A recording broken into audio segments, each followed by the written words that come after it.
anti-inflammatory property, as well as it acts as a immunosuppressive agent, right? It means here ACTH or cortisol hormones or cortisols involves the several physiological actions. So we have discussed about the mode of actions of ACTH hormones. We have seen here what are the most important physiological actions that is carried out either by ACTH or the cortisol. Now see the next hormone that is secreted from anterior sections of pituitary is TSH. Like previous one, the secretion of TSH is also influenced by some releasing hormone. So what is the releasing hormone here? It is TRH, that is thyrotropin releasing hormones. But the release of this TRH or secretion of TSH, if you see the type of cells involved, it is thyrotropes. And this thyrotropes is located in the anterior sections of the pituitary, right? So these thyrotropes releases the thyroid-stimulating hormones, which ultimately acts on the target cells. Now we'll see what is the exact mode of actions of this TSH into the target cell, and what is the physiological actions of TSH, or what are the physiological actions of secretions that is secreted from their target cell.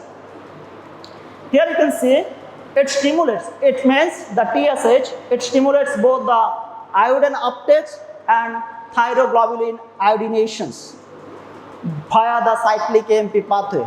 It means, like previous one, TSH hormones also involves the second messenger system, that is cyclic AMP system, right? And it ultimately promotes the productions of important hormones, that is triiodothyronine and thyroxine. Now, these thyroid hormones are essential for many purposes because it regulates the metabolic rate, also involves with the growth process, developments, and particularly it acts into the central nervous system. Now, if you see the mode of actions of these TSH hormones, as I mentioned, like ACTH, TSH also acts to the cyclic AMP pathway. But what are the other things that involves in this particular mode of actions? See here, this is the cell membrane.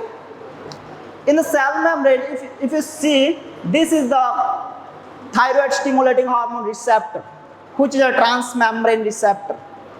And these transmembrane receptors are specific for TSH only, right? So here you can see this TSH, which is secreted from anterior sections of the pituitary, binds with this transmembrane receptor called TSHR. Once it binds to the TSHR, it acts in two different ways. So what is the way? It stimulates the G proteins. So the stimulatory G proteins ultimately acts into the adenylate cyclase first. This is the first segments.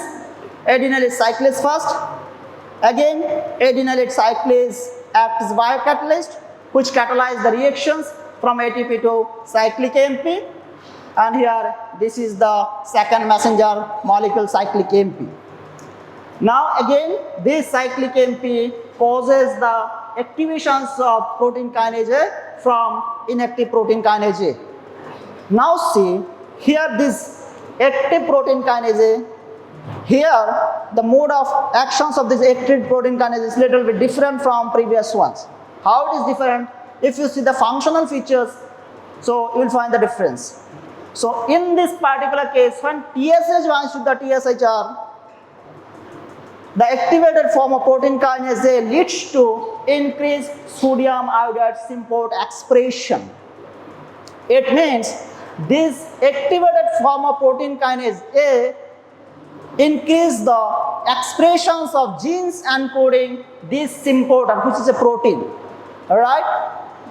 Not only this, activations of this protein kinase A through this pathway leads to the increased level of expressions of this thyroglobulin protein. Along with this, it also leads to increase in the expression of the gene which produce the thyroid peroxidase. So ultimately we could say, whenever TSH binds with the TSHR, it acts to the cyclic AMP second messenger systems. It produces the cyclic AMP, it activates the pKa, and this activated form of pKa shows different mode of actions. What is the mode of that actions? This actions is it increase the expressions of those genes which produce the sodium iodide synthetase, which produce thyroglobulin protein, which produce the thyroid peroxidase. At the same time, when there is a activations of GQ subunit, it acts in the different pathway. So what is that pathway? You can see from here. GQ activation stimulates the phospholipase C, and phospholipase C is essential because it hydrolyzes phosphodiol inositol 4,5-bisphosphate into diacylglycerol and IP3. You can see from here, this is the phospholipase C. Once GQ binds to the phospholipase C, it hydrolyzes PIP2 into diacylglycerol and IP3. Here, like cyclic AMP, DAG and IP3 act as a second messenger, right? Now, how both the DAG and IP3 acts here? So here, IP3 mainly influence some transporter. So mainly, it affects the channel, calcium ion channel, right?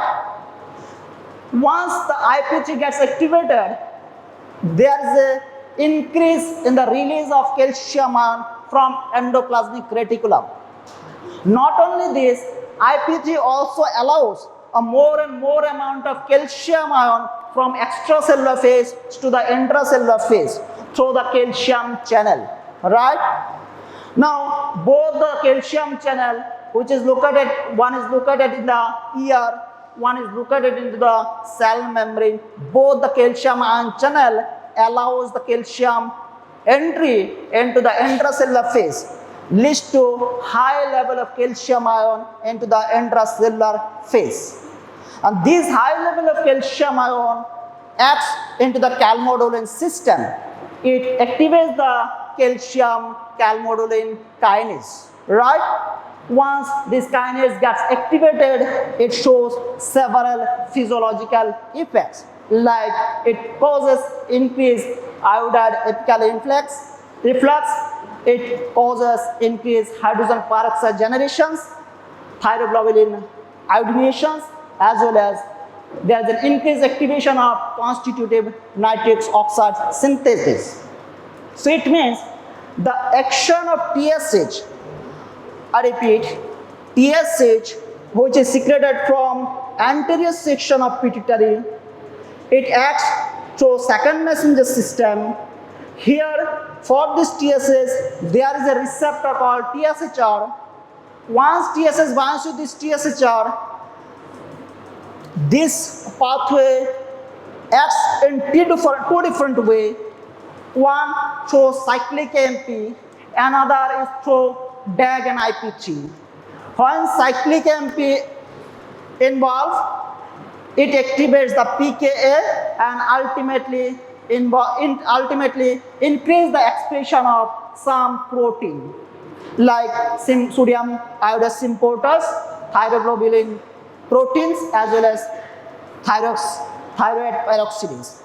Whereas when DAG and IP3 get activated, it leads to increase in calcium level in the intracellular phase, and this calcium level activates the calmodulin systems, and this calmodulin ultimately alters different physiological events. Now, like ACTH, there is also again another regulatory mechanisms. So this is what is the regulatory mechanisms. Hypothalamus secretes the releasing hormones, and these releasing hormones acts into thyroid trophs, causes the release of TSH. Thyrotrops is very specific because it only produces the thyroid stimulating hormones, and TSH acts into the thyroid follicles, that is causes the synthesis of thyroxine and triiodothyronine. So like previous ones, there is a negative feedback loop also acts to maintain the balance of this thyroxine and triiodothyronine. Here in this case, thyroxine and triiodothyronine inhibits the action of cells called thyrotrops, so that there will be no secretion of stimulating hormones. Now next one called the LH and FSH, which is also secreted from anterior section. If I brief about the functions of LH and FSH, the most important functions is it regulates the secretion of androgen hormones. It involves with the release of estrogen, progesterone and testosterone. It also involves with some other reproductive events. Now question is whether like ACTH and TSH acts to the same pathway, whether their physiological actions is similar or different, and what is the regulatory mode. You can see from here the most important cell types is gonadotrops, that is located into the anterior sections of pituitary, and these gonadotrops acts under the control of gonadotropin releasing hormone that is secreted from hypothalamus.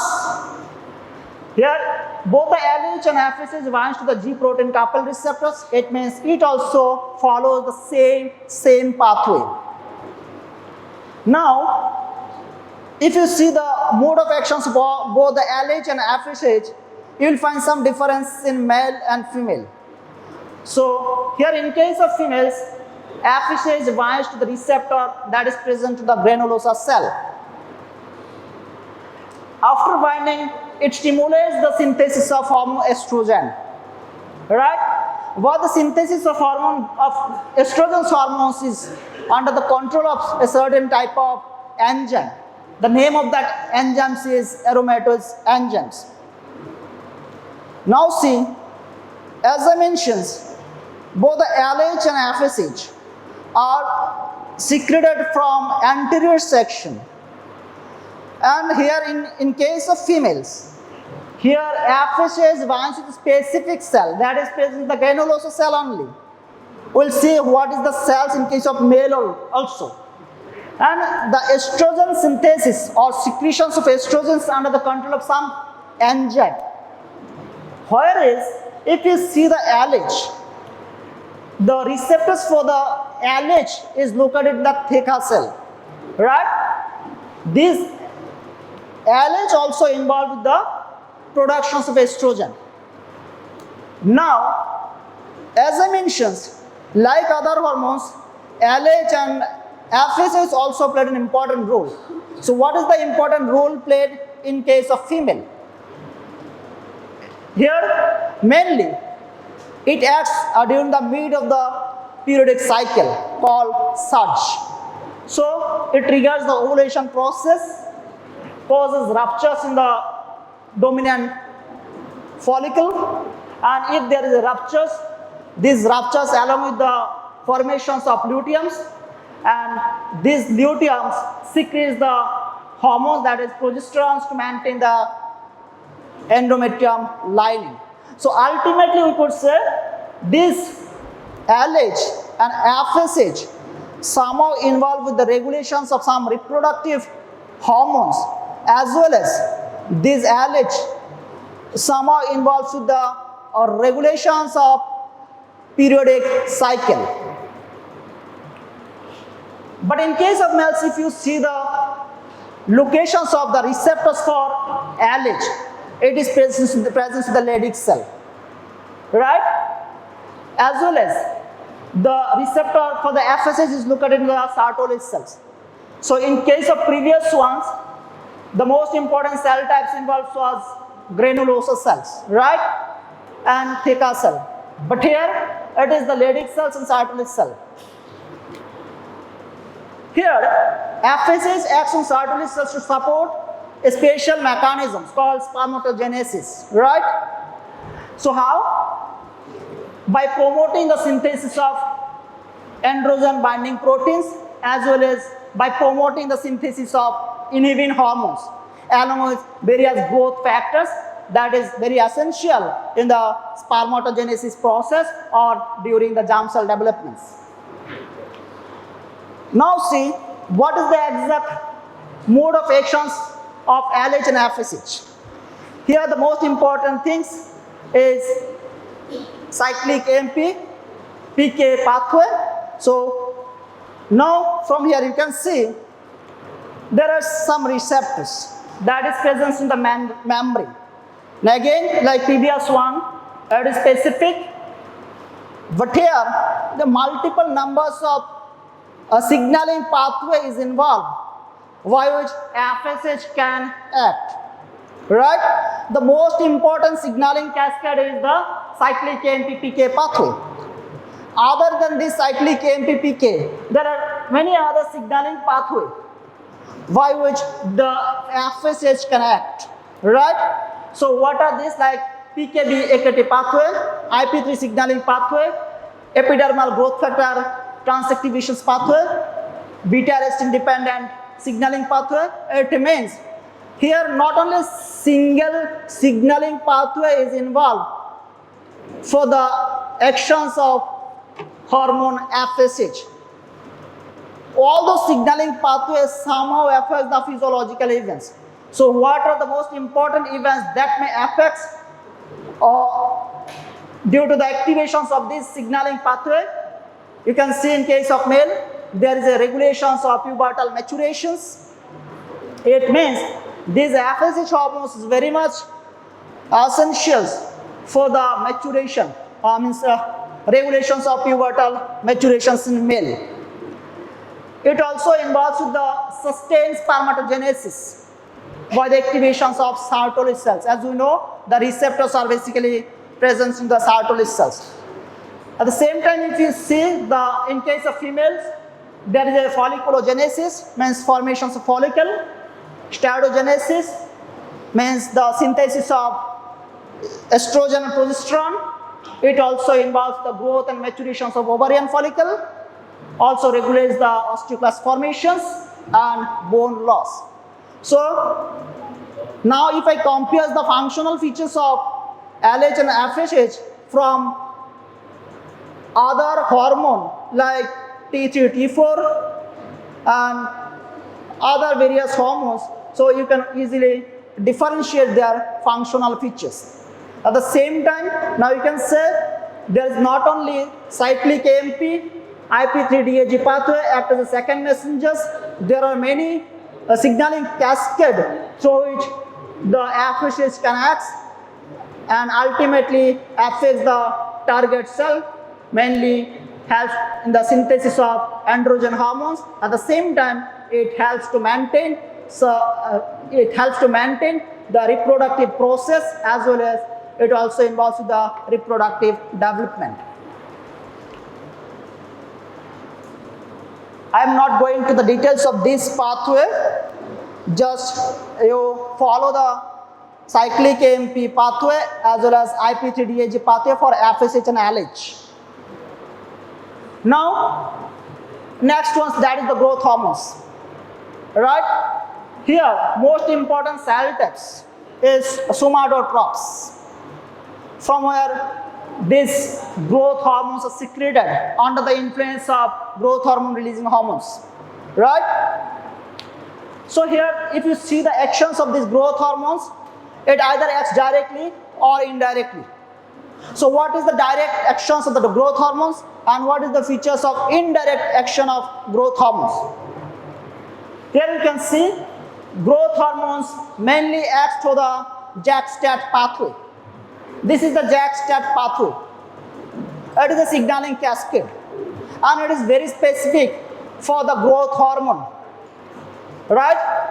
It is very specific for the JAK-STAT pathway is very specific for growth hormones only, right?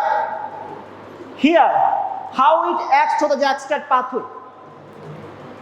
See, growth hormones binds to the growth hormone receptor present in the membrane, and ultimately it activates the MAPK, and MAPK acts into the nuclear receptors. Nuclear receptors activations causes phosphorylations of several gene segment or activations of or phosphorylations of nuclear receptors causes the expressions of those receptors ultimately help to the synthesis of protein. So what actually I want to discuss here, this JAK-STAT pathway is very specific for growth hormone action, and its activations mainly catalyzed by phosphorylation reactions. Here you can see this JAK molecules activation leads to the phosphorylation of STAT, and here the phosphorylation of STAT causes the activation of this, and this activated form of this JAK-STAT increase the level of expressions of gene segment that causes increased level of protein synthesis, which is essential for the growth of a particular cell, right? So this is the direct actions of growth hormones. On the other hand, growth hormone stimulates the livers and other tissues to produce insulin-like growth factors, which mediates many growth hormone or growth promoting effects. Not only the signaling pathway, what we have seen here, other than the signaling pathway JAK-STAT, the growth hormone directly can act into the target organ, and activations of those growth hormone into the target organ ultimately releases some growth promoting factor like insulin like growth factor 1. It is a growth factor protein which is essential for the growth of particular cells, tissues. Ultimately, we could say this is an indirect pathway or indirect mode of growth hormone action, right?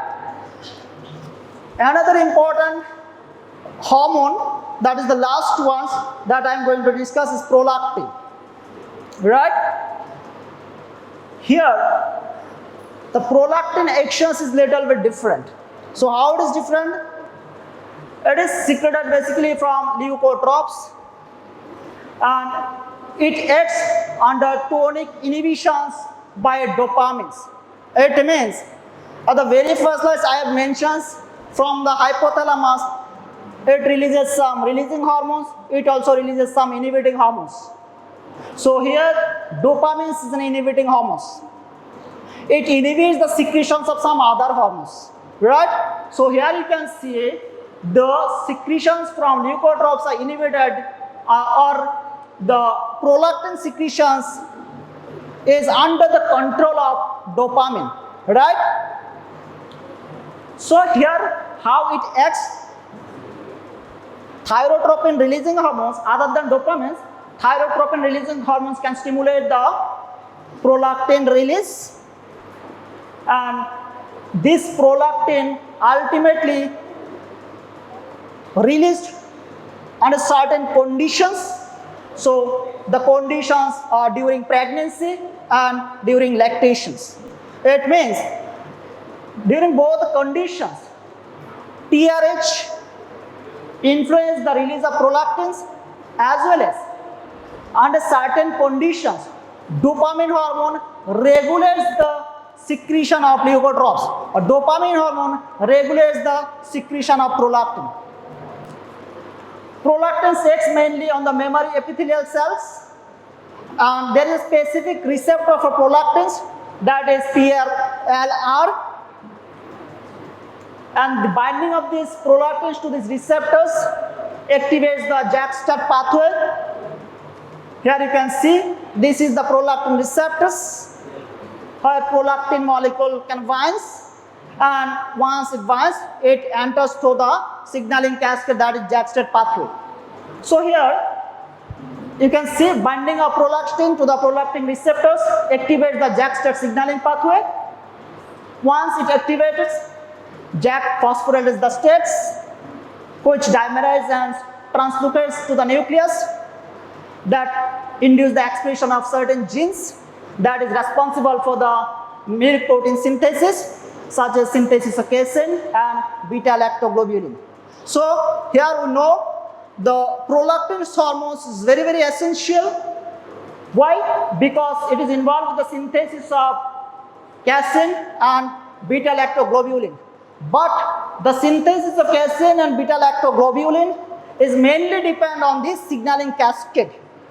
Until and unless there is no expressions of genes related to casein protein and beta-lactoglobulin, there will not be the synthesis of these proteins. So it means the synthesis of these proteins depends on expressions of related gene, and expression of related genes depends on the activations of JAK-STAT pathway, and activations of JAK-STAT pathway depends on the binding of prolactin to the prolactin receptors, and prolactin is released from leukotrophs cells under the influence of dopamine as well as the thyrotropin releasing hormones. So what I have discussed here, this is discussed in reverse directions, right? Now here you can see the feedback mechanism that regulates the prolactin actions during lactations, or suckling stimulates the mechanoreceptors presence in the nipples, which inhibits the hypothalamic dopamine release, and it enhances the prolactin secretions. If there is a high level of prolactins, obviously it will bind to the receptors. PRL exerts negative feedbacks by promoting hypothalamic dopamine synthesis, thus regulating its own secretions. See, up to this, what actually I have discussed, I try to discuss about what are the various types of releasing hormone released from hypothalamus, and how these releasing hormones is important to stimulate the anterior pituitary for the anterior pituitary secretions, and also I discussed how the various type of anterior pituitary secretions acts to different signaling pathway, and after the activations of those molecules to the signaling pathway, it produces certain proteins or certain chemicals which is essential for the response of the target cells. So in throughout lectures, I mainly focused into two pathways. One is cyclic AMP pathway, one is IP3-DAG pathway, and another one is JAK-STAT pathway.